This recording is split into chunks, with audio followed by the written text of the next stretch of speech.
Secretary Muslim United forum Muniruddin Mukhtar ने आज शाम टोलीचौकी में खलीफा मेंस एंड वुमेन वेयर्स का इफ्तिताह किया।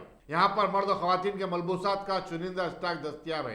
डायरेक्टर मोहम्मद अकबर ने मीडिया को अपने शोरूम की खुसूसियात से वाकिफ करता शोरूम के डायरेक्टर मोहम्मद अकबर ने मीडिया से बातचीत करते हुए अपने शोरूम की खुसूसियात से वाकिफ करवाया और बताया कि खलीफा मेंस एंड वुमेन्स वेयर, अस्सलाम वालेकुम रहमतुल्लाहि व बरकातहू।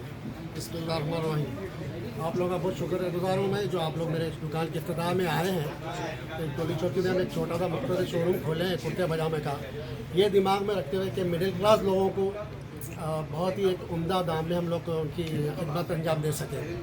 तो उम्मीद करता हूँ कि आप लोग सब बार बार हमारे दुकान को आएंगे और खरीदी फरोख्त करेंगे इंशाल्लाह। ये उम्मीद करता हूँ आप सबसे। शुक्रिया आपका। और एक बात, कहाँ पर है ये दुकान? टोलीचौकी गैलेक्सी थिएटर के ऑपोजिट, यहाँ पे आपको पूरे वैराइटीज़ कुर्ते पजामे पठानीज़ बच्चों के बड़ों के और ladies Lucknowi kurtis ladies suits इंशाल्लाह यहाँ पे सब मिलेंगे आपको। दुकान का नाम? दुकान का नाम खलीफा मेंस एंड वुमेन्स वेयर।